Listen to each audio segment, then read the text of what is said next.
Hello my friends, welcome to the Wicked Bitter channel. I'm Travis. Thank you for checking out this video. If you're somebody who is new to this channel, thank you for checking out this video for the first time. Do yourself a favor, do me a favor, do this channel a favor, and subscribe to this channel. You're going to love it here. We got a great community here. Everybody here talks about pro wrestling. We review Raw, we review SmackDown, sometimes NXT. We review all the PLEs. And of course, right now, we're going to go over, as always, Monday Night Raw. I want to give a shout out to everybody who supports this channel. This channel would be nothing if it's not for you. So everybody who contributes, everybody who comments, everybody who likes, everybody who shares, everybody who subscribes, I thank you so much. I cannot thank you enough. This channel really does go nowhere at all if it's not for you. So definitely appreciate it. We want to get more and more people on board with this channel. We want to get all the wrestling fans there are out there because there are millions of them. So let's just keep this thing growing. Let's get these numbers up. Let's get these subscriptions in. Let's get these comments, likes, everything. And let's make this the best place to be if you're a pro wrestling fan on YouTube. We're going to kick things off on Monday Night Raw. Notably, there is no Pat McAfee. Right out of the gate, we start no Pat McAfee on commentary. Instead, we get The Miz, and I actually thought Miz did a pretty good job for the time that he was there. I actually really do think Miz has a future in broadcasting or doing play-by-play or color commentary if his wrestling career ends at some point. I'm sure he doesn't really need it, but if he wanted to do it, I think he'd be great at it. We do find out that Chad Gable is alive, so that is great news. He ends up walking past a trailer, and if you noticed on the trailer, that had R-Truth's face on it, and it had Alexa Bliss's face on it, and it was Alexa Bliss from when she was with the Wyatts. So is that kind of like one of those things again where, like back at WrestleMania, Cena was on a trailer, and so was Stone Cold, and it was like WWE's way of like trying to tell us that they're coming or they might show up? Is Bliss coming back, and is she coming back as part of the Wyatts? Will she be the sixth member, or will she just not come back at all? Like, is it just a coincidence? I don't know. I feel like with everything, we got to pay attention to everything in WWE. I feel like that was kind of an Easter egg. I feel like they were hinting at something. She has been training lately. Maybe we're going to see Bliss pretty soon. I know we talk about this like almost every week now. Every time I put out a video and it's about Monday Night Raw, I know at some point we talk about Braun Breaker. I just can't get over it. This guy is a freaking beast. Like this dude, and I'm so happy for him, honestly, because it's somebody from NXT who got called up. They didn't rush him, which is a big thing. Because I know a couple of years ago, people thought that he was ready to get called up, and they waited, and they waited, and they waited, and they finally brought Braun Breaker up. And so far, I mean, this guy has gotten over with a crowd. There's no denying that. The people bark and do his taunt in the crowd. They cheer him when his music hits. And he's a heel. He's a bad guy.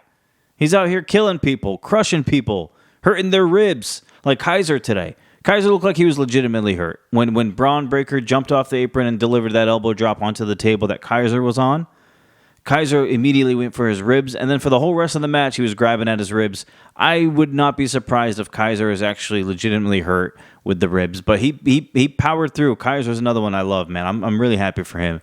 But yeah, so it looks like Braun Breaker versus Kaiser versus Sheamus might be a thing that we have going on here, like a little trio, triple threat type deal. But Braun Breaker ends up getting his Intercontinental Championship match that's going to happen at Money in the Bank. And it's in Canada, which is Sammy's hometown. So I'm thinking, like, I don't know. You can't have Breaker lose, right?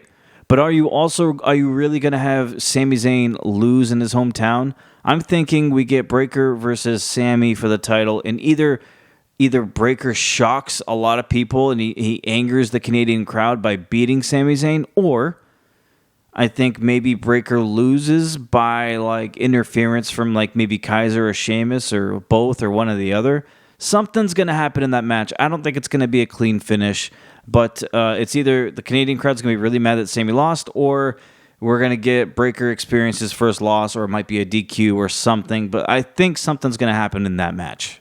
We got Liv Morgan sending nudes to Dom. Hey, Liv Morgan was all over the show tonight, and so was the Judgment Day. And this is kind of like an ongoing theme we're getting here on Monday Night Raw. And I feel like we're just inching closer and closer and closer to what the end game is here for Liv Morgan and the Judgment Day. There's only so much they can keep doing here and teasing and playing hard to get and Dom eventually giving in. Like, it's going to happen soon, that it makes me feel like Rhea Ripley's on her way back. I don't know. Like I've said this in a couple of videos ago, where Rhea Ripley's injury typically lasts, I read, like 9 months. It hasn't even been close to that.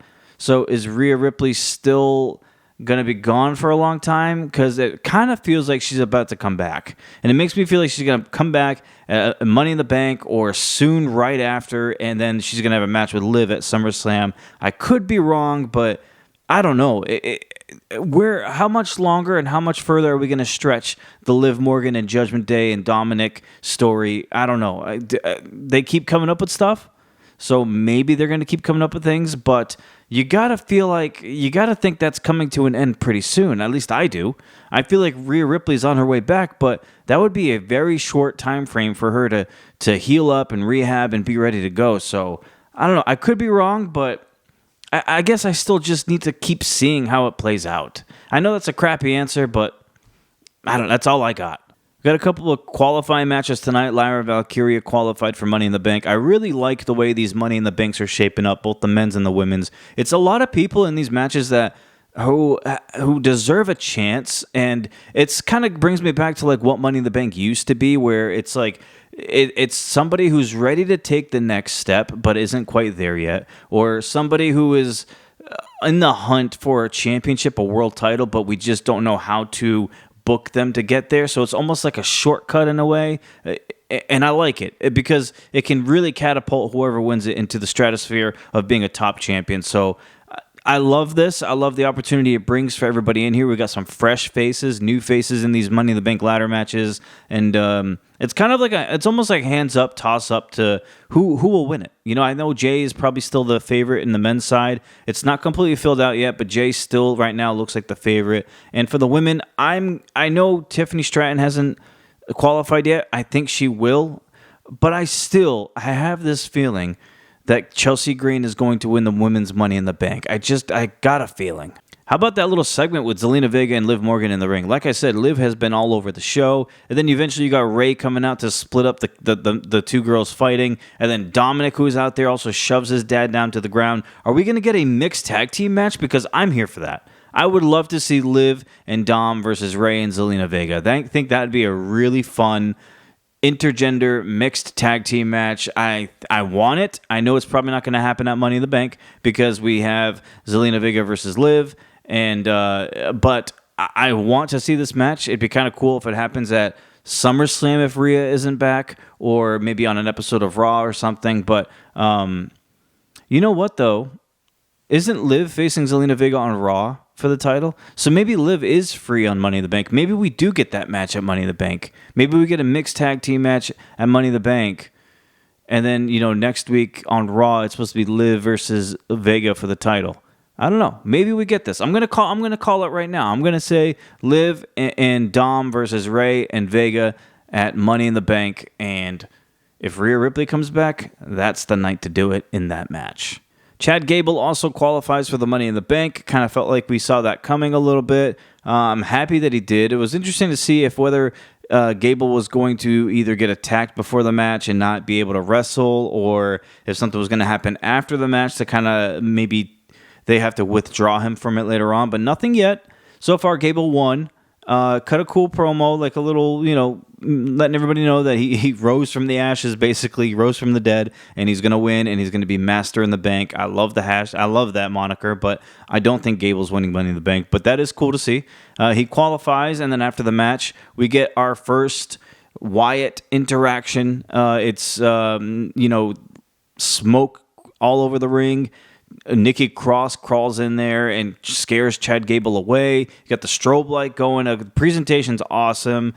Cross ends up leaving the ring. She grabs a box, gives it to Michael Cole on his table. He then eventually opens it where it's addressed to Pat McAfee, who isn't there tonight, which is strange that it's addressed to Pat McAfee if it's a VHS tape that they end up playing, but in the tape it didn't really have anything to do with Pat McAfee, so why would it be addressed to him? I don't know. Maybe I missed something. I don't understand something. Could be. But they ended up playing the VHS later on, and it was cool because we finally get to hear Uncle Howdy talk. And it's that same filtered voice that we've heard in all of these other QR code stuff. We didn't know exactly who it was, but we kind of thought it was Uncle Howdy. But this is telling us that it's Uncle Howdy. And what I loved about this was it was Uncle Howdy, and he was interviewing Bo Dallas. Like, that is amazing. I didn't know if we were ever going to see who Uncle Howdy actually is under the mask, and we all assume it's Bo. We all know it's Bo, but I didn't know if WWE was just going to flat out just tell us it's Bo. This is their way. They just told us. This is Bo Dallas. This is Uncle Howdy interviewing himself. If we're going to give Bo Dallas split personalities like his brother Bray, I am here for that. And Bo did amazing in this, by the way. He was interviewed. Uncle Howdy asked Bo, how did it feel when your brother died? Now, that's a pretty brutal way to ask a question, but he did it, and the way Bo answered it was beautiful. I loved all of it. He made it very believable. Sorry for that. Had to. He made it very believable. He started off very serious, very sympathetic almost, and then eventually, towards the end, he kind of got like, he's like, we made them remember who we are. And I'm like, oh, okay. A little bit of a bipolar kind of switch here. I like it. I'm here for it. I was kind of hoping for a little bit more out of the Wyatt 6 here on Raw. But like I said in another video, I fully expected it to be like a backstage vignette like it was, like it ended up being. But I think we're going to get more of these. I think it's going to be like maybe next week we're going to get another one maybe. Like I think it's just going to be a few of these. I just hope they don't overdo it. But what they did tonight on Raw, although it wasn't a lot, I thought it was very well put together. I thought it was very well done. I enjoyed it, so I'm cool with it for now. Let's keep this going. I really like where they're going with this, and I'm interested to see how far they push this and how much people are on board. Because so far, people are popping like crazy anytime there's that little one little piano key hit on that song, and everybody is going nuts for it. So I love it. I'm happy for Bo. I'm happy for the whole Wyatt 6. Let's just see what they do with it. That Finn Balor is turning on Priest soon. You just know it. It's coming. It is coming. Balor, I don't know when it's happening, but there was something that happened later on with Priest and Seth Rollins were talking in the ring. They were talking about their title match coming up, and then Seth hit him with a proposal. Seth said if Seth Rollins wins, then Damian Priest has to leave the Judgment Day. But if Priest wins, then Seth Rollins will not face Priest for that title as long as Priest is holding that title. And Priest pretty much delivered a line that said, hey, the Judgment Day need me more than I need them. And right there, you're planting all the seeds you need. And Balor, I know, is going to have something to say about it. It's coming to an end. It's coming to an end very soon. I don't think this is going to be the Judgment Day together much longer after this, maybe another month or two. But I definitely think it's coming to an end here. And I do think that Priest is going to beat Seth Rollins at Money in the Bank. And when he does that, that means Priest will still be in the Judgment Day, but all that tension will still be within there from all the things that were said. Because I just don't see Gunther losing at SummerSlam. I don't see it at all. And I don't see Seth Rollins winning the title, next weekend at Money in the Bank just to lose it a month later to Gunther. I don't see that happening at all. So I say Priest beats him. It kind of builds Priest's credibility a little bit. Maybe Priest makes sure all the Judgment Day members stay backstage and don't get involved, and then Priest actually beats Seth Rollins clean. It gets some credibility on Priest. Seth can afford a loss. I know he's been losing a lot of big matches, but it's Seth Rollins. His stock is always going to be high. I think Priest beats Seth clean, and then I think Priest loses to Gunther at SummerSlam. That's just the way I think it's going to go, because it doesn't make sense for me for Seth to win it in a week and then just to lose it a month later to Gunther. It just doesn't. Unless you want to spin this and make it a triple threat at SummerSlam, you could do that too. But no, I think Priest wins it and loses it to Gunther. And of course, we got to talk about the main event. The tag team titles on the line. Miz and R-Truth. R-Truth gets talked into giving JD McDonough and Finn Balor a tag team championship match by Liv Morgan. Liv Morgan had her fingerprints all over this episode, literally. I mean, it was all over the place. She ends up getting this match for them. She ends up helping JD McDonough and Finn Balor win the tag titles. So we got new champs, new tag champs, Balor and McDonough. Hey, more layers we're adding to this, way more layers, and maybe it's going to be Dom and Balor and McDonough are going to warm up to the fact that Liv's around. They're going to love the fact that she's helping them. Whatever Liv's actual real plan is, we're going to find out eventually down the line. But right now, she's helping Judgment Day. She's trying to get on their good terms. And I think she's doing all of this just so she can get Dom to submit and settle with her. I think that's what's going to happen here. But yeah, I love all the storytelling. You guys let me know what you thought of Raw. I want to start doing this since I'm going to review Raw and SmackDown every week. I want to know what you think of these shows, okay? So out of a scale, right, 0 to 10, give me your rating on this Monday Night Raw. I thought it was a really good show, very solid show, jam-packed. For me, I'm hanging around the 6.5 to 7 range. I'm going to say 7. It was a really good show. I thought it flowed nicely. A lot of cool things happened. It could have been a little better with some areas, but generally, I'm happy with the episode. We're going to be back with more videos, so if you're somebody who hasn't subscribed to this channel yet, I ask that you please subscribe to the channel. And if you're a returning subscriber, welcome back. Thank you for watching this video. Please leave a like. Make sure you leave likes. They are important to this channel. They are important to the videos. Please leave as many likes as you can.